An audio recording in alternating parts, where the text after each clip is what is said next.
안녕하세요. 저는 카카오재팬의 CEO 제이입니다. 오늘은 카카오재팬이 일본에서 서비스하고 있는 만화소설 플랫폼 피코마의 일본 현지에서의 4년 반 동안의 여정을 여러분들께 들려드리고자 합니다. 피코마가 과거 지나온 길들, 현재 걷고 있는 길, 그리고 미래 나아갈 길에 대해 이야기 나누려고 해요.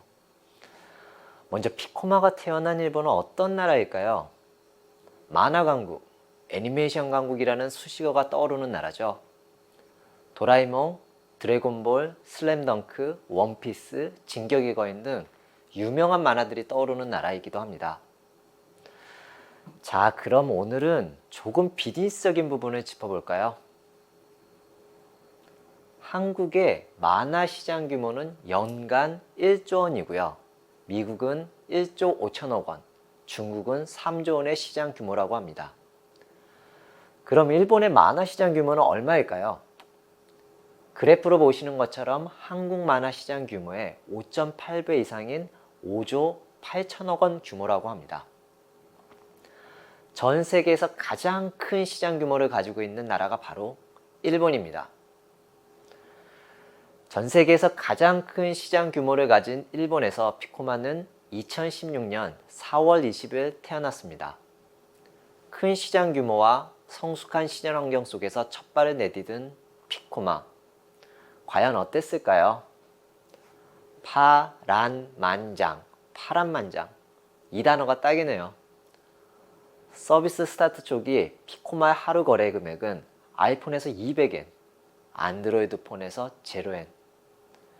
이런 날들이 지속되었습니다. 일본의 만화 시장은 엄청나게 크고 기회도 많은데 과연 왜 그랬을까요? 네, 맞습니다. 기회가 있다는 것은 그만큼 경쟁도 치열한 시장이기 때문이죠. 피코마가 서비스를 시작했던 2016년 4월, 이미 일본 현지의 대형 출판사들과 대형 IT 기업들은 2, 3년 앞서서 서비스를 하고 있었거든요. 현재 웹 베이스로 서비스를 하고 있는 대표 디지털 만화 서비스는 2006년, 2007년부터 서비스를 하고 있었기 때문에 피코마보다 무려 10년이나 빠르게 시장에 진입해 있던 상황이었습니다. 짧게는 2년, 길게는 10년 이상의 스타트의 차이. 주변에서는 너무 늦게 시작한 거 아니라는 우려의 목소리가 들려왔습니다. 남들보다 늦은 출발을 한 피코마는 당연히 주목도도 낮았고요. 저에게 작품을 제공하려고 하는 출판사도 거의 없었습니다. 그래서 오픈 당시에는 3개의 출판사의 총 80작품이 전부였습니다. 그럼 피코마를 만들고 운영하는 저희들의 첫 번째 목표는 무엇이었을까요? 바로 7월 말까지 1일 열람자 수를 1만 명 달성하자였습니다. 1만 명. 인터넷 서비스 관점에서 보면 너무나 작은 수치일 수도 있죠. 하지만 서비스 초반 300명도 안 되는 1일 열람자 수를 생각하면 저에게는 너무나 높은 목표였습니다. 매일매일 출판사를 찾아다니며 한 작품 한 작품 허락을 받는 노력을 했고요. 피코마의 초기 과제와 문제점들을 하나하나 짚어가면서 풀어나가기 시작했습니다. 7월 27일 기적적으로 피코마의 1일 열람자 수는 1만 명을 돌파하였습니다.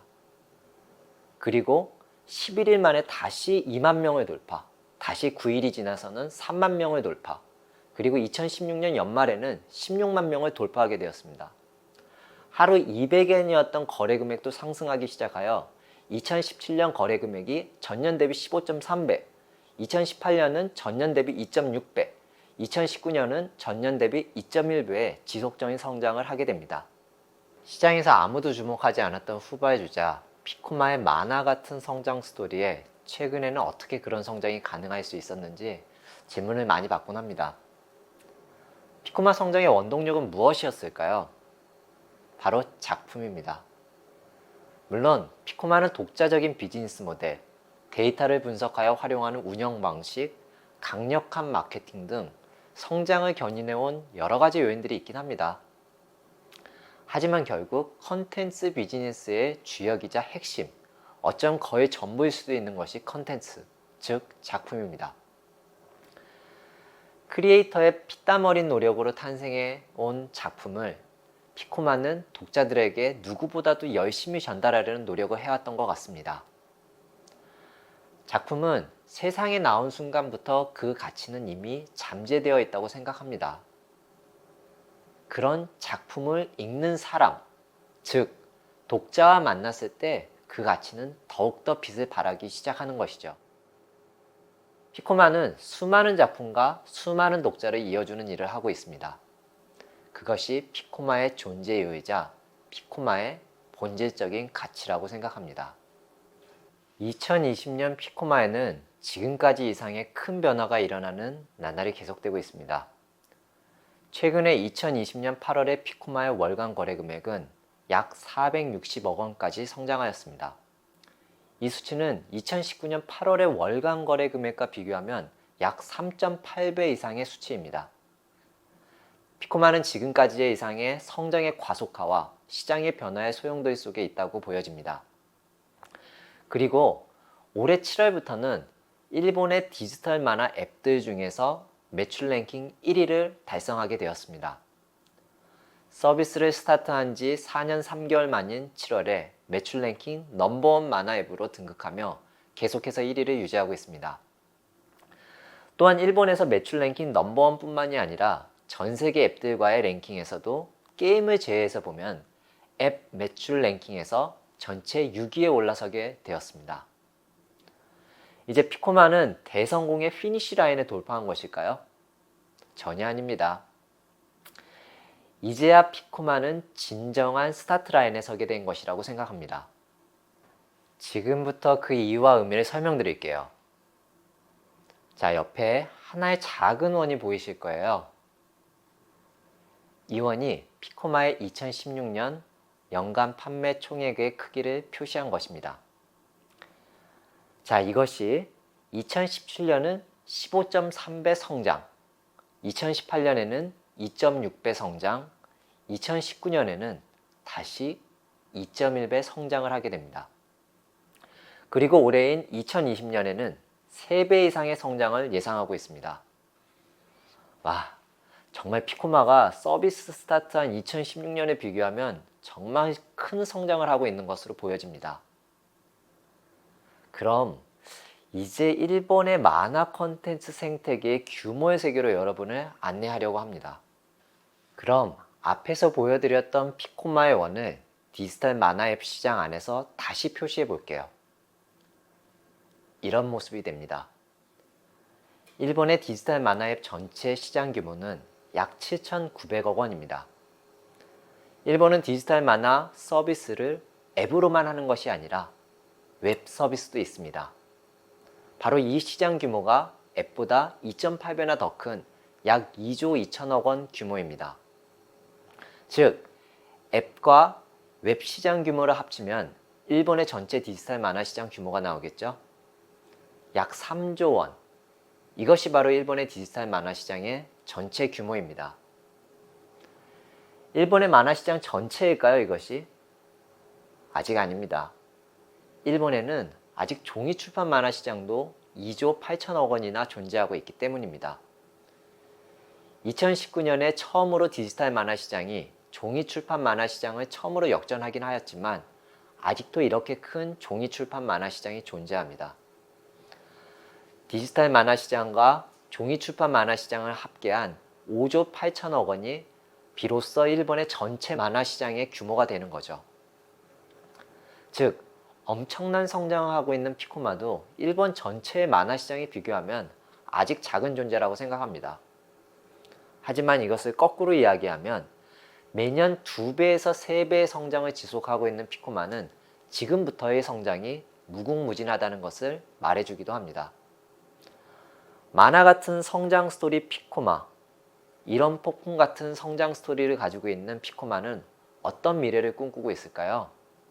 앞으로 피코마가 나아갈 길은 또다시 남들이 걸어가 보지 않은 새로운 길로 떠나는 모험이 될 것 같습니다. 피코마의 진정한 가치는 무엇일까요? 컨텐츠 비즈니스에서 전부라고 해도 과언이 아닐 정도로 그 중심은 컨텐츠, 작품 그 자체입니다. 작품은 작가님, 크리에이터의 노력에 의해서 이 세상에 태어나게 됩니다. 이런 작품들은 독자와 만났을 때 그 가치는 비로소 빛을 발하게 된다고 생각합니다. 피코마는 수많은 작품을 수많은 독자들과 연결하는 것이 가장 큰 가치라고 생각합니다. 그리고 수많은 독자들이 새로운 작품들을 만날 수 있도록 하는 연결, 이 연결이야말로 피코마의 본질적인 가치입니다. 작품이 독자와 만나기 위해서는 많은 과정과 다른 분야의 사람들의 노력이 필요합니다. 피코마는 이 전체 과정이 일어나는 곳을 컨텐츠의 생태계라고 부르고 싶습니다.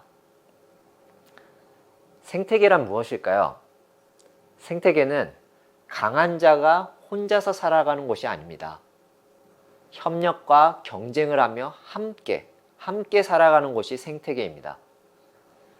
피코마에는 작품과 독자가 만나면서 보여주는 많은 정보와 데이터들이 축적되어 있습니다. 일반적으로 이런 데이터들은 광고주들을 위해 사용되는 경우가 참으로 많습니다. 작품이 주인공이 되느냐, 광고가 주인공이 되느냐는 우리의 선택의 문제일 수 있습니다. 피코마가 꿈꾸는 컨텐츠 생태계에서는 변함없이 작품이 주인공이 되는 세계를 만들고 싶습니다. 피코마 안에 있는 정보와 데이터들도 새로운 작품이 만들어지는 과정에 조금이라도 공헌을 할 수 있도록 활용시키며 작품과 독자의 연결을 보다 더 원활하게 하려고 합니다. 그런 정보와 데이터로 작품을 만들면 과연 히트 작품이 나올까요? 작품, 크리에이티브는 반드시 수치와 데이터로 설계해서 만들 수 있는 것이 아니라고 생각합니다. 작가님들의 고민과 노력 그리고 영감이 좋은 작품을 탄생시키는 원동력이기 때문이죠. 피코마의 정보와 데이터는 작가님이 영감을 얻는 과정에서의 작은 불빛이 되었으면 합니다. 우리 비즈니스의 핵심인 좋은 작품들이 많이 탄생할 수 있도록 그러한 환경과 터전을 만들어가는 것이 피코마가 앞으로 보다 노력하고 싶은 영역입니다. 즉, 피코마의 미래의 키워드는 협력과 공존입니다. 피코마가 꿈꾸는 세상은 작가, 독자, 플랫폼이 함께 협력하며 공존하는 세상입니다. 이것이 바로 컨텐츠 생태계 2.0입니다. 좋은 작품이 나올 수 있도록 창작자들을 지원하고 협력하면서 이런 과정 속에서 탄생한 작품들이 보다 많은 독자들과 만남으로 빛을 발하는 세상, 그리고 작품이 국가와 국경을 초월하여 보다 넓은 세상의 독자들과 만날 수 있는 그런 환경을 만들어 가고자 합니다. 4년 반의 시간들은 그런 생태계 2.0을 만들어가기 위한 하나의 과정이었다고 봅니다. 비로소 지금부터 피코마의 스토리는 시작되는 것입니다.